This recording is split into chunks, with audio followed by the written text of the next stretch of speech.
The Book of Esther, Chapter 1. Now it came to pass, in the days of Ahasuerus. This was the Ahasuerus who reigned over 127 provinces, from India to Ethiopia. In those days, when King Ahasuerus sat on the throne of his kingdom, which was in Shushan, the citadel, that in the 3rd year of his reign he made a feast for all his officials and servants, the powers of Persia and Media, the nobles and the princes of the provinces being before him. When he showed the riches of his glorious kingdom and the splendor of his excellent majesty for many days, 180 days in all. And when these days were completed, the king made a feast lasting 7 days for all the people who were present in Shushan, the citadel, from great to small, in the court of the garden of the king's palace. There were white and blue linen curtains fastened with cords of fine linen, and purple on silver rods and marble pillars. And the couches were of gold and silver on a mosaic pavement of alabaster, turquoise, and white and black marble. And they served drinks in golden vessels, each vessel being different from the other, with royal wine in abundance, according to the generosity of the king. In accordance with the law, the drinking was not compulsory, for so the king had ordered all the officers of his household, that they should do according to each man's pleasure. Queen Vashti also made a feast for the women in the royal palace which belonged to King Ahasuerus. On the 7th day, when the heart of the king was merry with wine, he commanded Mehuman, Biztha, Habona, Bigtha, Abagtha, Zethar, and Carcas, 7 eunuchs, who served in the presence of King Ahasuerus, to bring Queen Vashti before the king, wearing her royal crown, in order to show her beauty to the people and the officials, for she was beautiful to behold. But Queen Vashti refused to come at the king's command, brought by his eunuchs. Therefore the king was furious, and his anger burned within him.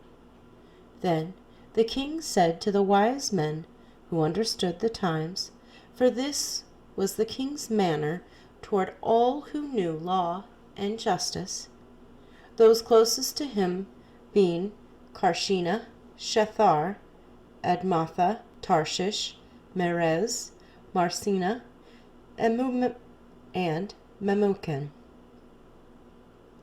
the 7 princes of Persia and Media, who had access to the king's presence, and who ranked highest in the kingdom. What shall we do to Queen Vashti, according to law, because she did not obey the command of King Ahasuerus, brought to her by the eunuchs? And Memucan answered before the king and the princes, Queen Vashti has not only wronged the king, but also all the princes and all the peoples who are in all the provinces of King Ahasuerus. For the queen's behavior will become known to all women, so that they will despise their husbands in their eyes, when they report, King Ahasuerus commanded Queen Vashti to be brought in before him, but she did not come. This very day the noble ladies of Persia and Media will say to all the king's officials that they have heard of the behavior of the queen. Thus there will be excessive contempt and wrath. If it pleases the king, let a royal decree go out from him, and let it be recorded in the laws of the Persians and the Medes so that it will not be altered, that Vashti shall come no more before King Ahasuerus, and let the king give her royal position to another, who is better than she. When the king's decree, which he will make, is proclaimed throughout all his empire, for it is great, all wives will honor their husbands, both great and small. And the reply pleased the king and the princes, and the king did according to the word of Memucan. Then he sent letters to all the king's provinces, to each province in its own script, and to every people in their own language, that each man should be master in his own house, and speak in the language of his own people. Esther chapter 2.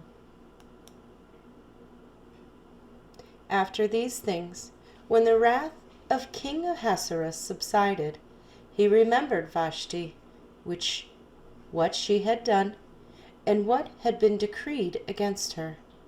Then the king's servants who attended him said, Let beautiful young virgins be sought for the king, and let the king appoint officers in all the provinces of his kingdom, that they may gather all the beautiful young virgins to Shushan the citadel, into the women's quarters, under the custody of Haggai, the king's eunuch,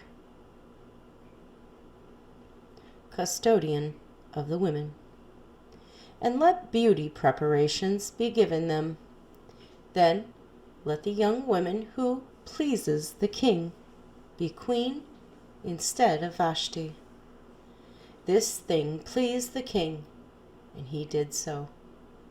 In Shushan the citadel there was a certain Jew whose name was Mordecai, the son of Jair, the son of Shimei, the son of Kish, a Benjamite. Kish had been carried away from Jerusalem with the captives who had been captured with Jeconiah, king of Judah, whom Nebuchadnezzar, the king of Babylon, had carried away. And Mordecai had brought up Hadassah, that is, Esther, his uncle's daughter, for she had neither father nor mother.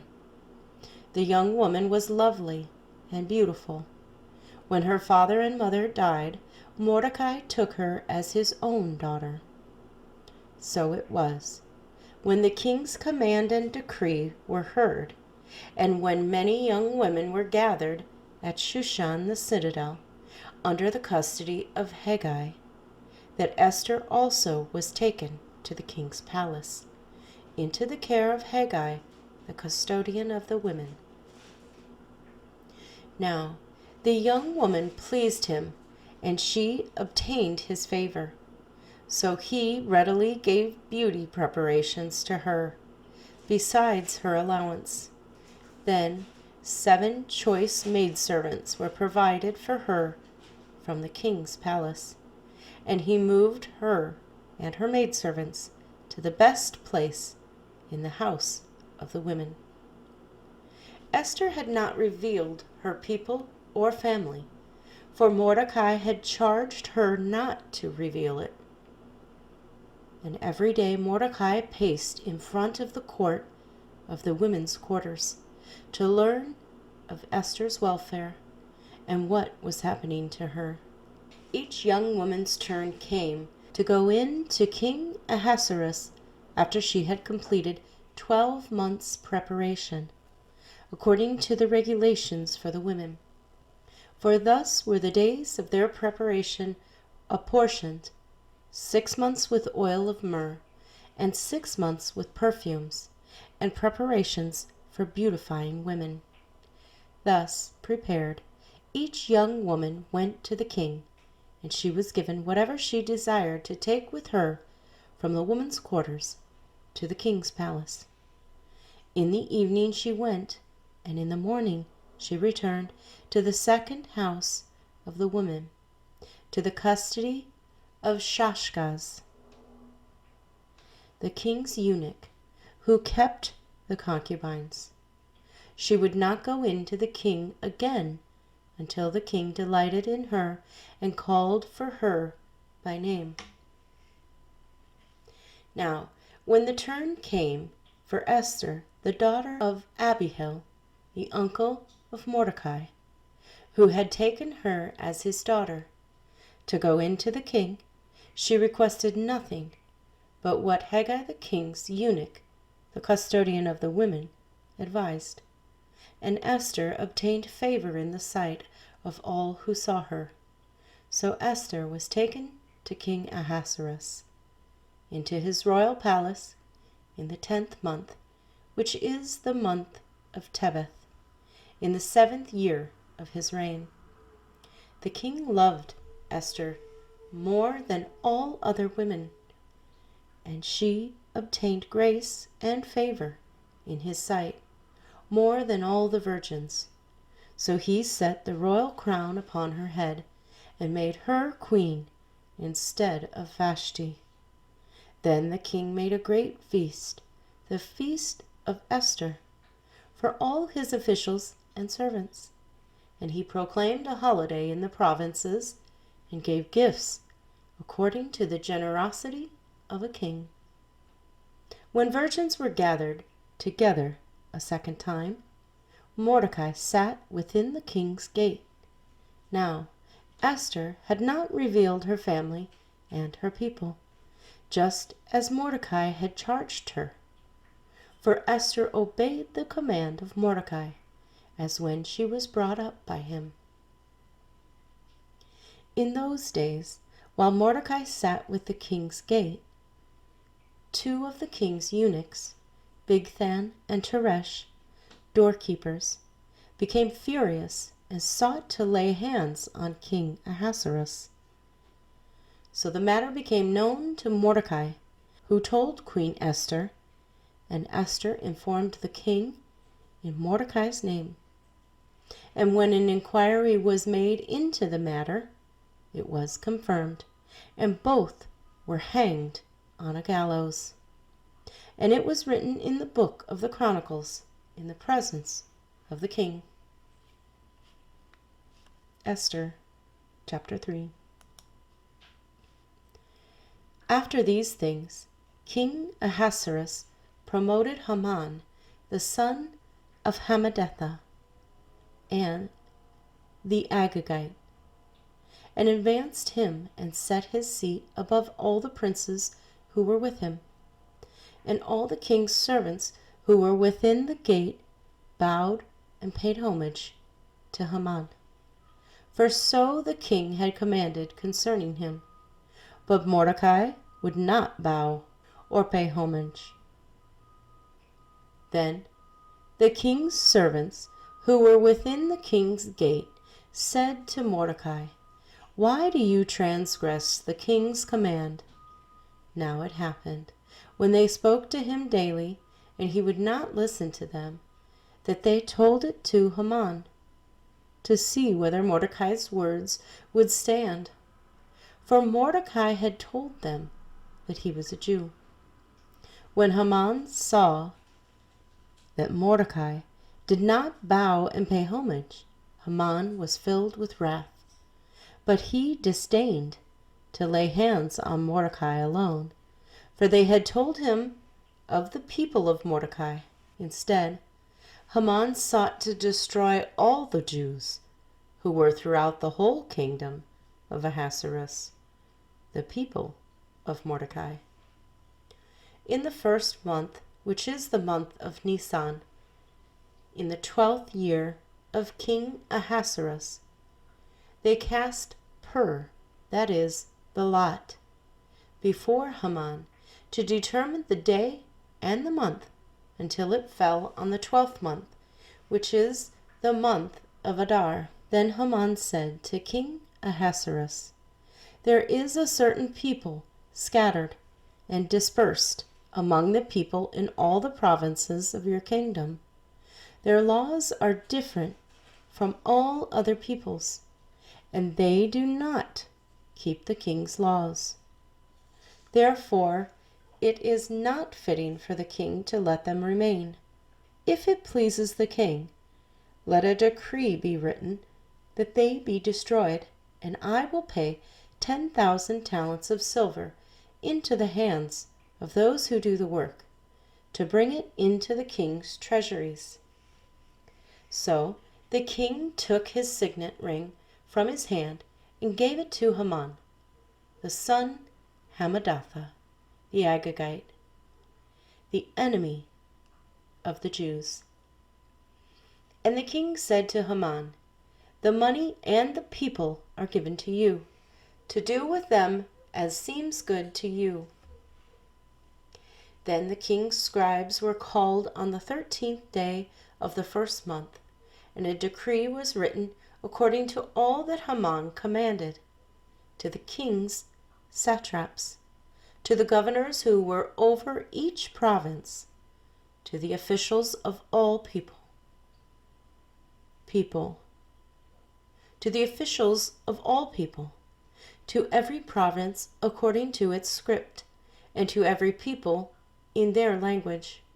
In the name of King Ahasuerus it is written, and sealed with the king's signet ring. And the letters were sent by couriers into all the king's provinces, to destroy, to kill, and to annihilate all the Jews, both young and old, little children and women, in one day, on the 13th day of the 12th month, which is the month of Adar, and to plunder their possessions. A copy of the document was to be issued as law in every province, being published for all people, that they should be ready for that day. The couriers went out, hastened by the king's command, and the decree was proclaimed in Shushan, the citadel. So the king and Haman sat down to drink, but the city of Shushan was perplexed. Esther chapter 4. When Mordecai learned all that had happened, he tore his clothes and put sackcloth on and ashes, and went out into the midst of the city. He cried out with a loud and bitter cry. He went as far as the front of the king's gate, for no one might enter the king's gate clothed with sackcloth. And in every province where the king's command and decree arrived, there was great mourning among the Jews, with fasting, weeping, and wailing. And many lay in sackcloth and ashes. So Esther's maids and eunuchs came and told her, and the queen was deeply depressed, deeply distressed. Then she sent garments to clothe Mordecai and take his sackcloth away from him, but he would not accept them. Then Esther called Hathach, one of the king's eunuchs, whom he had appointed to attend her, and she gave him a command concerning Mordecai, to learn what and why this was. So Hathach went out to Mordecai in the city square that was in front of the king's gate, and Mordecai told him all that had happened to him, and the sum of money that Haman had promised to pay into the king's treasuries to destroy the Jews. He also gave him a copy of the written decree for their destruction, which was given at Shushan, that he might show it to Esther and explain it to her, and that he might command her to go in to the king to make supplication to him and plead before him for her people. So Hathach returned and told Esther the words of Mordecai. Then Esther spoke to Hathach and gave him a command for Mordecai. All the king's servants and the people of the king's provinces know that any man or woman who goes into the inner court to the king, who has not been called, he has but one law, put all to death, except the one to whom the king holds out the golden scepter, that he may live. Yet I myself have not been called to go in to the king these 30 days. So they told Mordecai Esther's words. And Mordecai told them to answer Esther, "Do not think in your heart that you will escape in the king's palace any more than all the other Jews. For if you remain completely silent at this time, relief and deliverance will arise for the Jews from another place. But you and your father's house will perish. Yet who knows whether you have come to the kingdom for such a time as this?" Then Esther told them to reply to Mordecai, "Go, gather all the Jews who are present in Shushan, and fast for me. Neither eat nor drink for 3 days, night or day. My maids and I will fast likewise, and so I will go to the king, which is against the law, and if I perish, I perish." So Mordecai went his way and did according to all that Esther commanded him. Esther chapter 5. Now it happened on the 3rd day that Esther put on her royal robes and stood in the inner court of the king's palace, across from the king's house, while the king sat on his royal throne in the royal house facing the entrance of the house. So it was, when the king saw Queen Esther standing in the court, that she found favor in his sight, and the king held out to Esther the golden scepter that was in his hand. Then Esther went near and touched the top of the scepter. And the king said to her, "What do you wish, Queen Esther? What is your request? It shall be given to you, up to half the kingdom." So Esther answered, "If it pleases the king, let the king and Haman come today to the banquet that I have prepared for him." Then the king said, "Bring Haman quickly, that he may do as Esther has said." So the king and Haman went to the banquet that Esther had prepared. At the banquet of wine, the king said to Esther, "What is your petition? It shall be granted you. What is your request? Up to half the kingdom. It shall be done." Then Esther answered and said, "My petition and request is this: if I have found favor in the sight of the king, and if it pleases the king to grant my petition and fulfill my request, then let the king and Haman come to the banquet which I will prepare for them, and tomorrow I will do as the king has said." So Haman went out that day joyful and with a glad heart. But when Haman saw Mordecai in the king's gate, and that he did not stand or tremble before him, he was filled with indignation against Mordecai. Nevertheless, Haman restrained himself and went home. And he sent and called for his friends and his wife Zeresh. Then Haman told them of his great riches, the multitude of his children, everything in which the king had promoted him, and how he had advanced him above the officials and servants of the king. Moreover, Haman said, "Besides, Queen Esther invited no one but me to come in with the king to the banquet that she prepared, and tomorrow I am again invited by her, along with the king. Yet all this avails me nothing, so long as I see Mordecai the Jew sitting at the king's gate." Then his wife Zeresh and all his friends said to him, "Let a gallows be made, 50 cubits high, and in the morning suggest to the king that Mordecai be hanged on it. Then go merrily with the king to the banquet. And the thing pleased Haman, so he had the gallows made.